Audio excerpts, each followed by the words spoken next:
Just hearing that song queued up, one of my earliest memories of church, and I have never shared this before,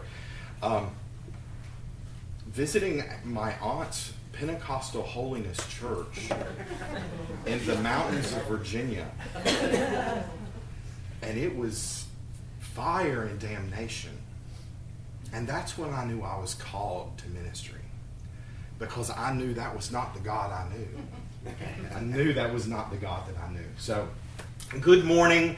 I am so delighted to be back with all of you today. I met many of you late last summer when I was able to visit. And so, it is a privilege to be back with you today.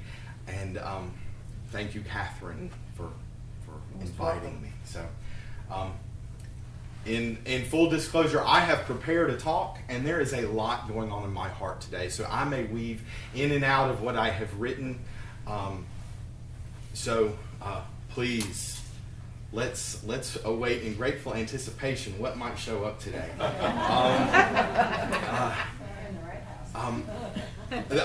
Another thing from my childhood that I knew is I knew that I wanted to live in Manhattan.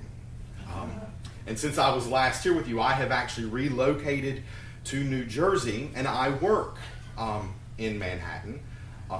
I live on the New Jersey side of the George Washington Bridge, and I work on the Manhattan side of the George Washington Bridge. So my commute is 20 minutes, which is pretty amazing if you've ever been to the city. It's a huge change. It's not spring up north. And yesterday when I woke up and went to my red rental car, it was covered in a thin layer of yellow pollen. And all I could think in that moment was, yes, it is springtime. Because it's been a cold winter. Yeah. And the friends that I've made that are from that area, they tell me, oh, this is a mild winter. We have had week-long stretches of 10 degrees and below. And this is my first winter in New England, and that is not mild. And they go like, oh, well, we haven't had a big snow. You have equipment to move the snow. I've spent my entire life in the South where, it flurries and you can't find a gallon of milk or a loaf of bread. So this is all very new to me. The other springtime thing that happened, on my way here today, I passed not one, but 2 flocks of turkey. Oh, wow. One of them was only 4, but there were 4 really large turkeys. The second flock I passed, this was between Wilmington and here, the second flock was at least 15 turkey. And I stopped to take a picture. They escaped Thanksgiving. They did. They escaped Thanksgiving. And I'm an interfaith minister, so I honor all of the world's traditions. And I was introduced to doing that from Unity. Turkey is a symbol of abundance. Is it? The turkey is a symbol of abundance. It is a call to honor our sources of nourishment, physical, emotional, and spiritual nourishment. It is a call to be content without the need to accumulate material things. How amazing is that when so many people in this congregation are looking at everything they've had to give up? Yeah. Yes. When they weren't really sure they knew they were. So, get back to my written talk. The cold has taken a lot to get used to, but the biggest thing for me to get used to, honestly, was giving up all of my stuff. I moved from a 4-bedroom house to a 1-bedroom apartment. I went from a house that had walls full of windows, like right here, to I have one small window in my bedroom and one small window in my kitchen. I'm living in a basement apartment that is wonderfully spacious by New York standards. But to squeeze into it, I gave up so many of my possessions. Now, the truth was it was time to give up some of the clothes that no longer fit me or that I had had for more than 10 years. I was finding stuff in my closet that I bought when I lived in Alabama. I left Alabama in 2002. So it was time to let go of these things. I sold all of my furniture. I thinned out my collection of books. I donated countless art supplies that were collecting dust. I got rid of so much stuff. And the truth is, I still don't have room for everything I kept. And I've been reminded of the purge of belongings because many of my friends are posting about Lent. We are in the season of Lent in the Christian tradition. And so I'm seeing posts about what are you giving up? And a lot of people are, the usual chocolate and coffee. Then I started seeing the memes urging us all to follow this plan to give up single-use plastics. Great idea. Look it up. Mm-hmm. And then one of my friends posted about a 40-day challenge to select one thing from my closet every day for 40 days that I no longer use and donate that. I've already cleaned out my closets. But I did it again. But not over 40 days because I got it done. And then, I found on Netflix the Marie Kondo show. Have y'all seen that? No. Okay. Marie Kondo is a woman from Japan who practices Shintoism. Oh, I've heard. Yeah. And so in Shintoism, they practice that everything is energy. And she greets everything with the spirit of the object. She will come into your home and she prays to the home, to get to know the home. She tells you when you clean off your bookcase, you have to pick up your books and wake it up. And you decide what you're going to keep by deciding what brings you joy. Really kind of beautiful. But I've downsized a lot. Giving up more stuff is causing me anxiety. And I am not giving up chocolate, and I don't drink coffee. And I'm really trying to be mindful about plastic use. Like, I don't accept straws anymore.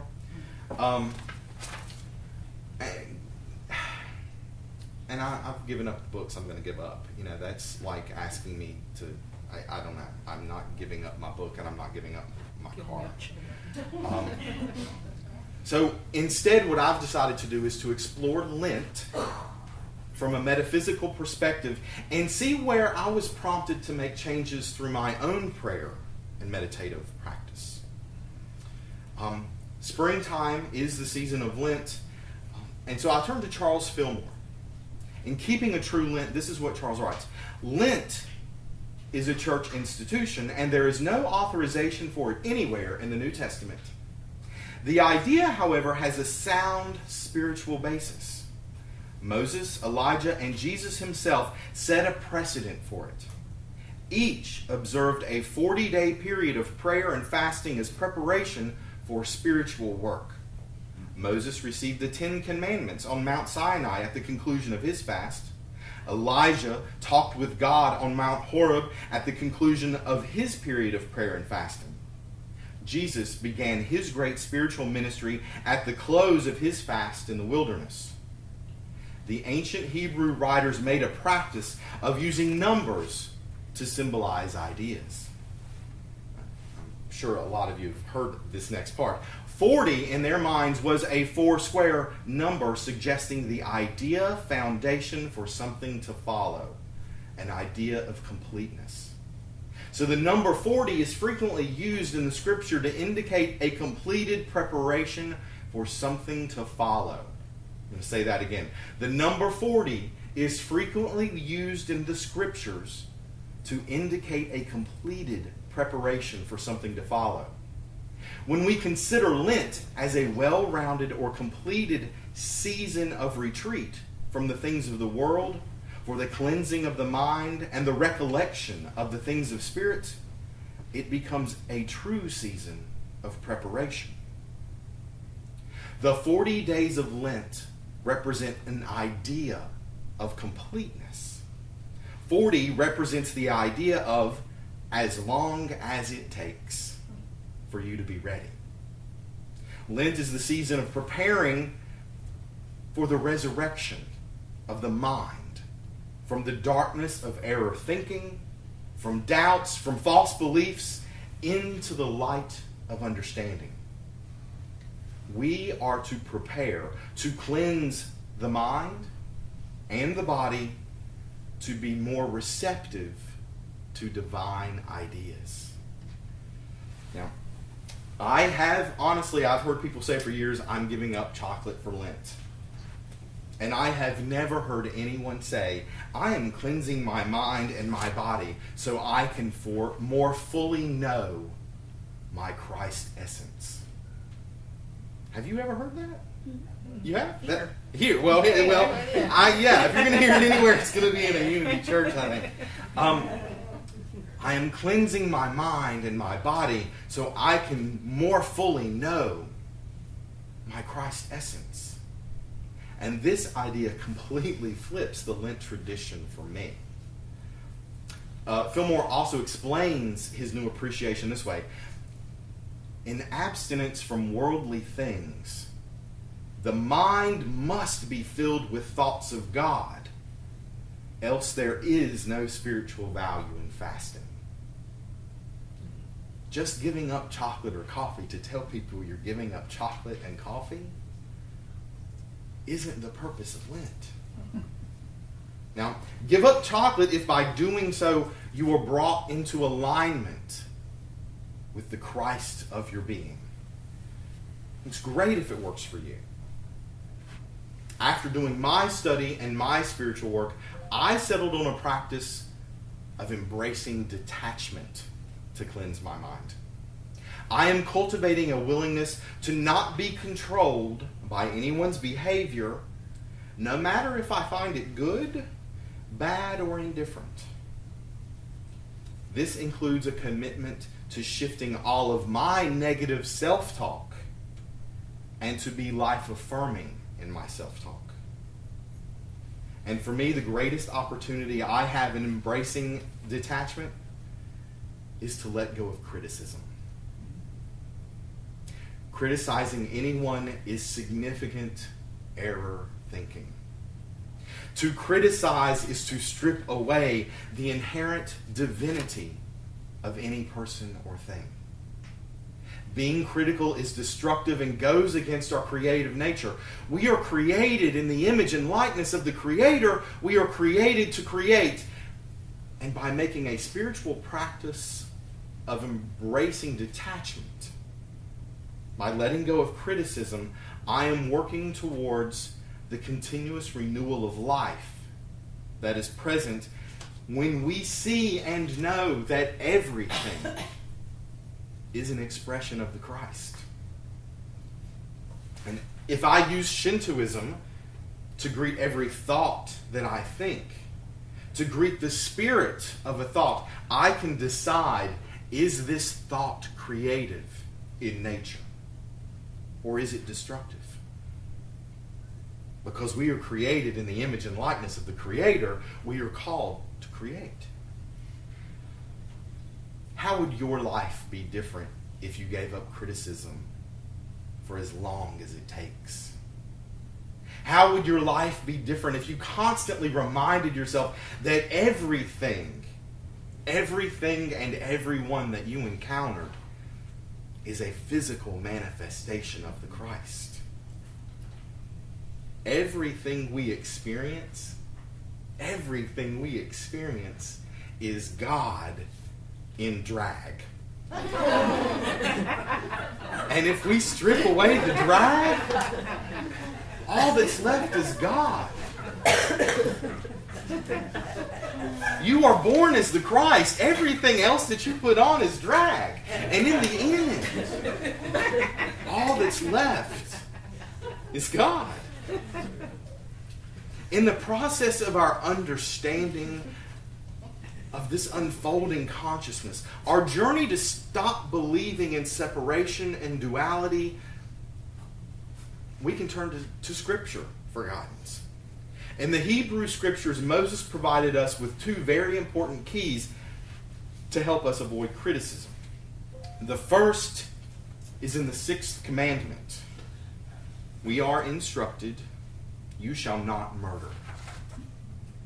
Now, I want to consider this instruction as described in the 10 Challenges by Leonard Felder.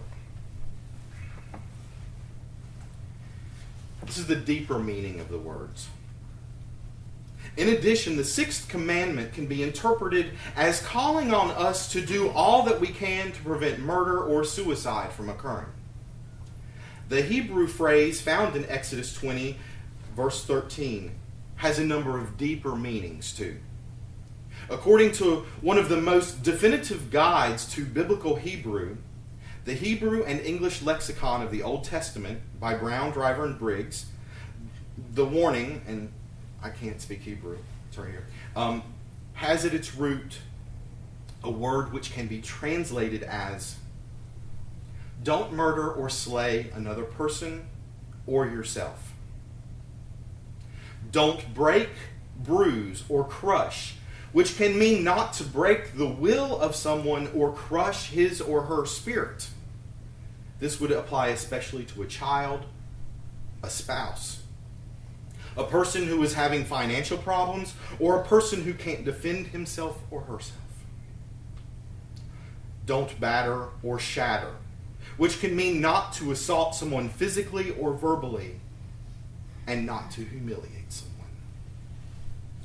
That's a brand new understanding. A brand new understanding. Excuse me. This instruction is to prevent the crushing of a person's spirit. We must make sure we don't shatter the divine essence that is within all things. If we can give up harming or injuring the spirit of others and give up harming and injuring the spirit of ourselves, we are able to fill our thoughts with God thoughts and make ourselves ready to experience divine ideas. The second instruction we are considering this morning is the 9th commandment. You shall not bear false witness against your neighbor. Felder, again in the 10 Challenges, suggests that not bearing false witness is a poor translation. Imagine that, a poor translation of Hebrew. Sorry, that's... Oh, I was criticizing.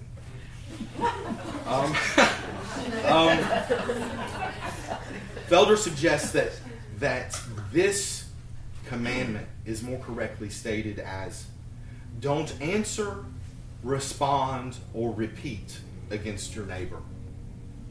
Don't answer, respond, or repeat against your neighbor. My favorite understanding of this is guard your tongue and refrain whenever possible from saying harmful or private things about other people. And I want to add, guard your tongue and refrain whenever possible from saying harmful about yourself. I had this experience last night. I'm in town because I officiated a wedding yesterday in Wilmington. And I was having a conversation after the ceremony with a gentleman who works in law enforcement. And he said to me, I'll keep doing that. I'm too dumb to do anything else. And I really wanted to cry. Because what a horrible thing to think about yourself or to give voice to. So we have to hold these things up and we have to be kind.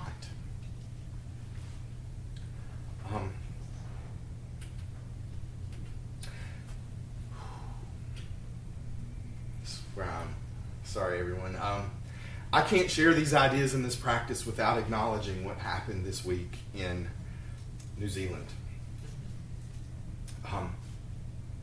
When we consider these two brief instructions from the prophet Moses, instructions from the God of Abraham, the God of Abraham, who is the God of the Jews and of the Christians and of Muslims,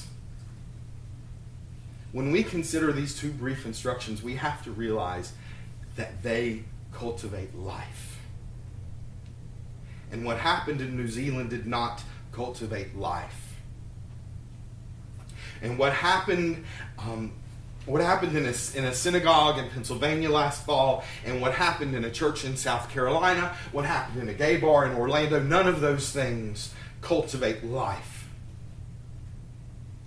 And when any one of us abandons the idea of cultivating life, we make possible sin, error thinking. And in my personal opinion, I stand upon the belief that the most egregious error is to believe that anyone is unworthy of the love of God. Everyone that we meet is a physical manifestation of Christ. And sometimes we have to remind people of that. Sometimes we have to remind people that everyone they meet is a physical manifestation of the Christ.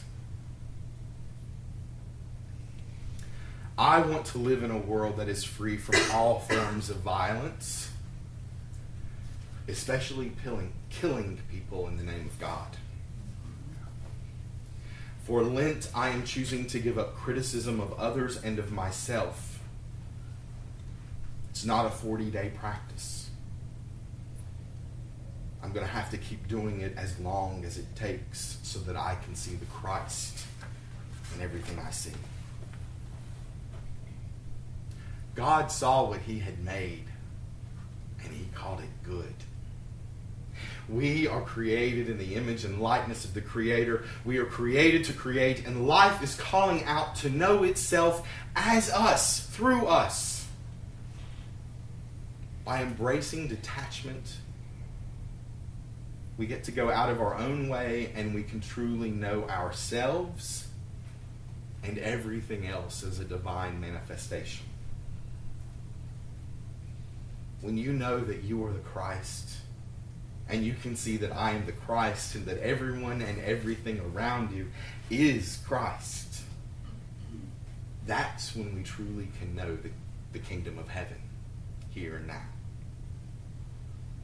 So I hope you will join me in making room for Christ. Not room in the world, for Christ is all that there is. In drag. But make room to acknowledge the Christ of everything in your heart. Namaste. Namaste.